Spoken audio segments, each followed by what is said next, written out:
Jadi kita tidak, dalam menolong itu kita tidak melihat latar belakang. Apakah dia itu gerilyawan, apakah dia itu penjahat, apakah dia itu pemberontak, kita nggak lihat latar belakang.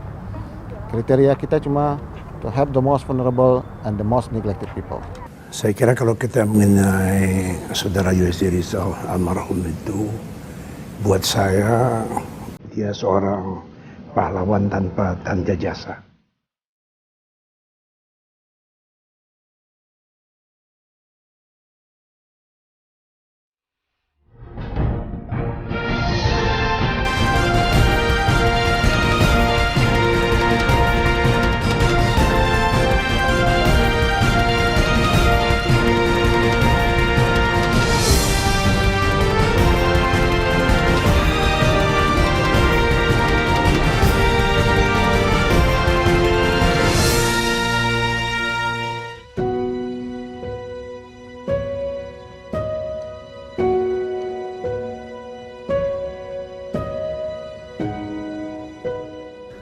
20 Januari 2020, Indonesia berduka.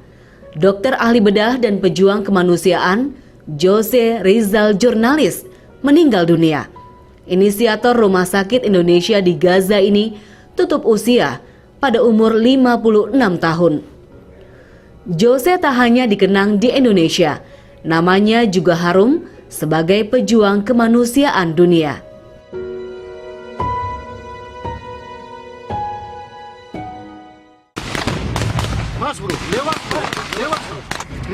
21 Oktober tahun 2001, atas nama perang melawan terorisme, bom dari pesawat Amerika dan Inggris membombardir negara Afghanistan.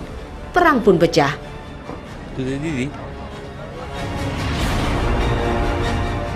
Ribuan warga sipil Afghanistan jadi korban.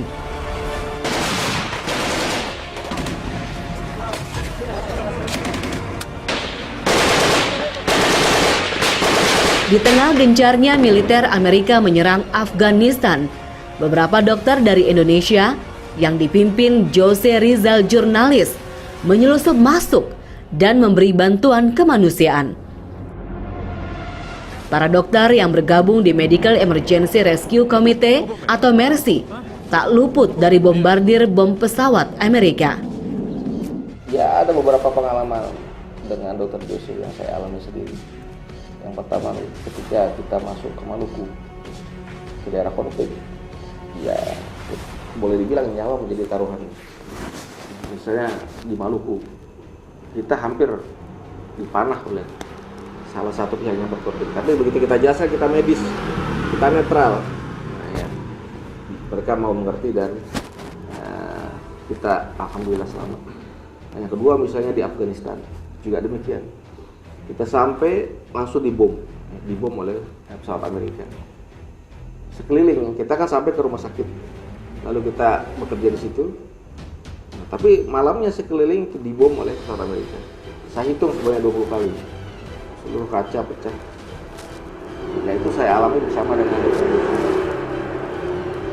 dan banyak lagi pengalaman-pengalaman yang lain, yaitu risikonya.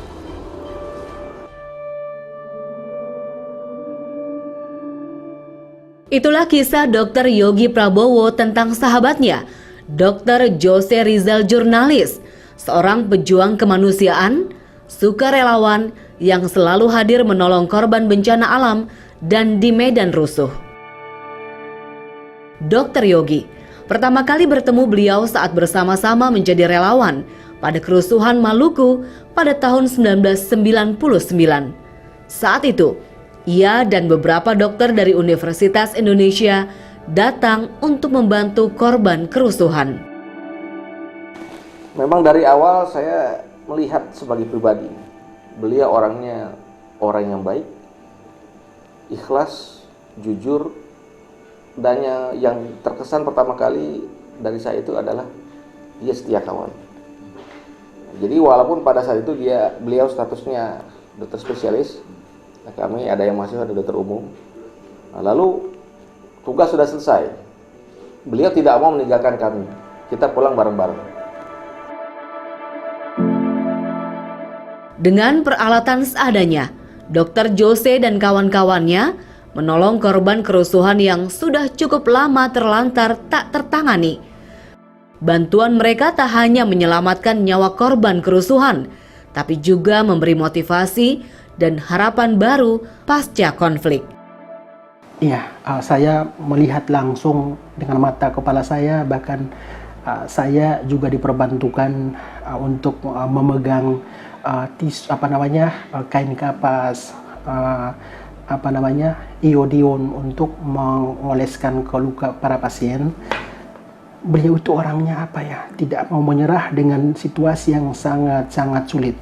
Kata beliau, sesulit apapun masalah yang kita hadapi di lapangan pasti ada solusinya. Yang pertama saya melihat beliau melakukan operasi darurat dengan menggunakan gergaji kayu. Tahu gergaji kayu? Beliau melakukan seperti itu dan saya melihat sendiri. Bahkan dilakukan di tempat yang sangat darurat.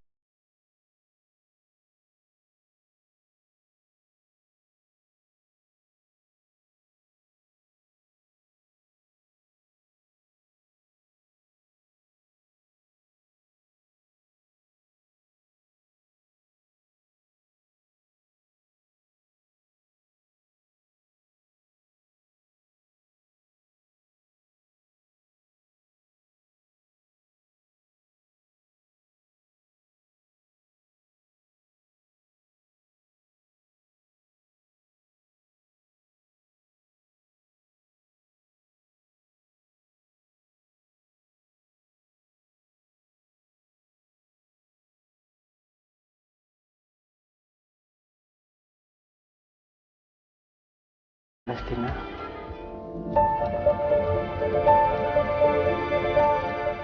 Nekat dan rela bertaruh nyawa demi membantu para korban perang sepertinya tak bisa dilepaskan dari sosok Dr. Jose Rizal dan relawan lainnya. Sejak didirikan 14 Agustus 1999, Mercy hampir tak pernah lepas dari tugas mulia di berbagai daerah konflik dan bencana alam di tanah air dan luar negeri. Dan tentu saja kita berhitung untuk masuk ke dalam. Mungkin banyak orang berpikir kayak Dr. Jose nekat. Tapi sebetulnya bukan nekat tanpa perhitungan, nekat dengan perhitungan. Dan alhamdulillah 21 tahun Mercy berkiprah. Alhamdulillah relawan kita tidak ada yang wafat di dalam misi.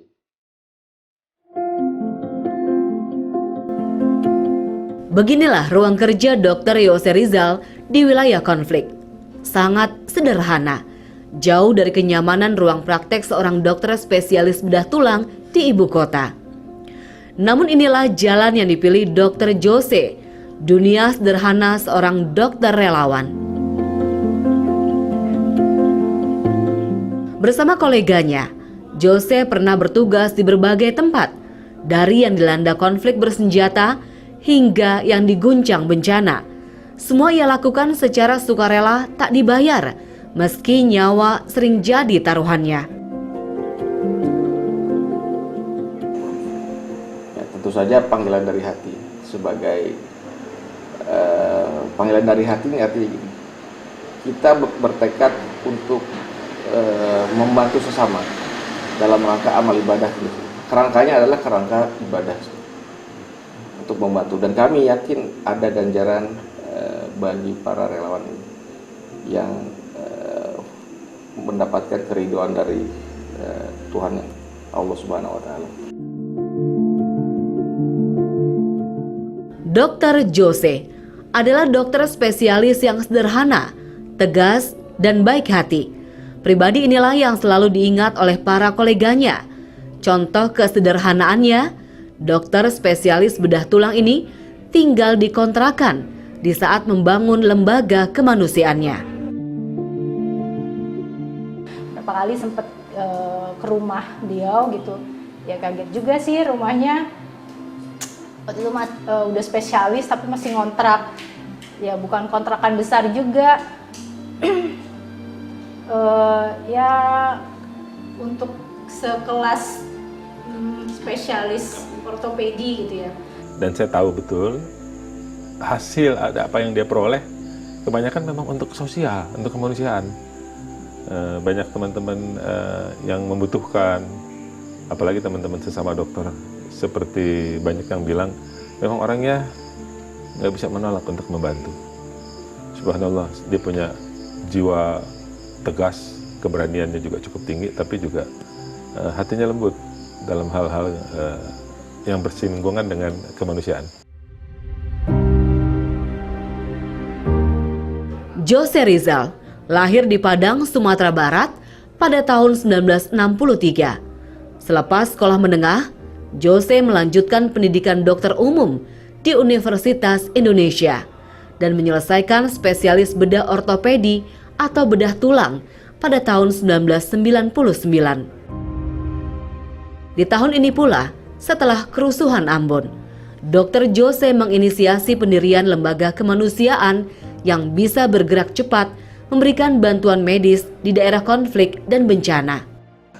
Itu kan sepulang kami dari Maluku. Nah, kami melihat pada saat itu tidak ada lembaga medis yang bisa bergerak cepat memberikan bantuan medis ya, ketika ada konflik ataupun ada bencana. Bahkan waktu itu juga ya ada organisasi-organisasi medis di dalam negeri tapi tidak mampu bergerak cepat.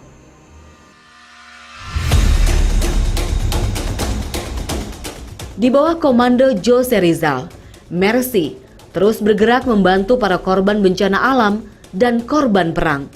Tiada sekat, dimanapun kejadiannya, baik di dalam dan luar negeri, Mercy hadir untuk membantu. Sejak berdiri tahun 1999, Mercy sudah melakukan misi kemanusiaan di Afghanistan, Irak, Palestina, hingga Myanmar. Nilai kemanusiaan inilah yang membuat Dr. Jose dan lembaganya mendapat dukungan dari masyarakat Indonesia. Yang lain nggak ada. Yang lain tidak ada. Ya, tidak ada seperti itu. Nggak ada. Jadi bahwa yang mau bertindak di luar batas-batas negara membantu orang-orang yang sakit. Kita tidak melihat, saya belum melihat organisasi Indonesia yang melakukan hal itu seperti dilakukan Mercy. Karena itu saya sangat tertarik. Sebelum kenal dengan saudara Jose Rizal pun saya merasa sudah tertarik. Ada orang yang mau berkorban, orang yang mau pergi susah-susah ke daerah-daerah perang untuk menolong korban-korban yang ada di sana. Jadi kalau ditanya kenapa begitu tertarik, ya karena tidak ada yang lain. Seperti juga misalnya Medicine Sans Frontier kan gitu. Medicine Sans Frontier kan yang dari luar negeri. Tanpa batas negara-negara itu, mereka juga melakukan hal itu. Mercy dari Indonesia kemana-mana. Saya kira itu suatu hal yang luar biasa, yang pantas saja mendapatkan perhatian yang luar biasa. Segala tindak tanduknya, khususnya di negara-negara di mana umat Islam mengalami satu penindasan ataupun terjadi perang yang korbannya adalah umat Islam. Gitu.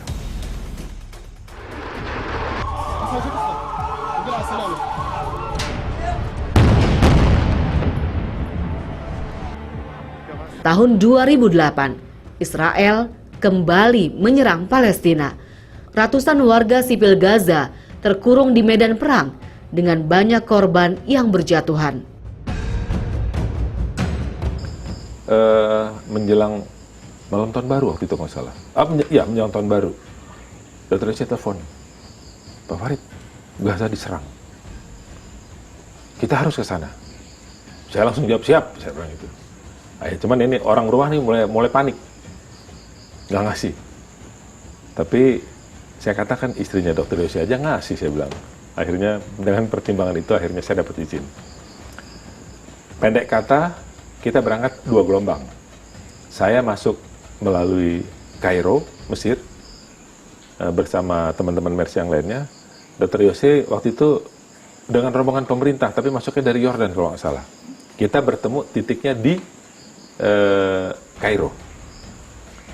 Berjalannya waktu yang begitu ketat, menegangkan, dan itu dari jam demi jam. Karena saat itu gelombang penyerangan terhadap Gaza dari Israel itu sangat dahsyat.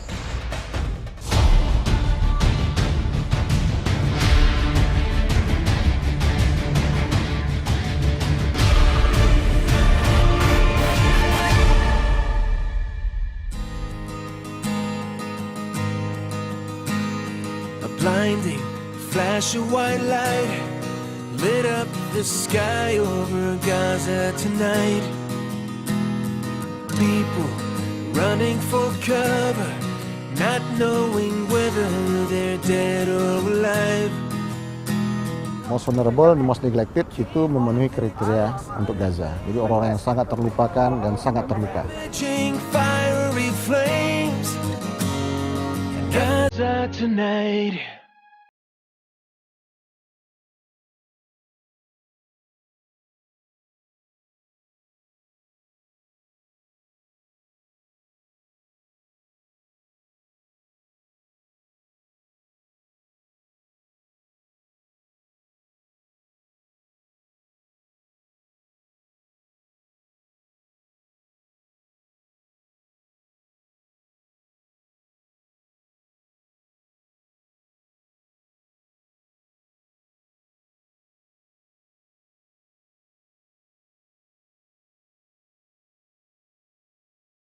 Untuk rakyat Palestina pun disampaikan melalui Mercy yang mendapat amanah mengelola sumbangan dari rakyat Indonesia.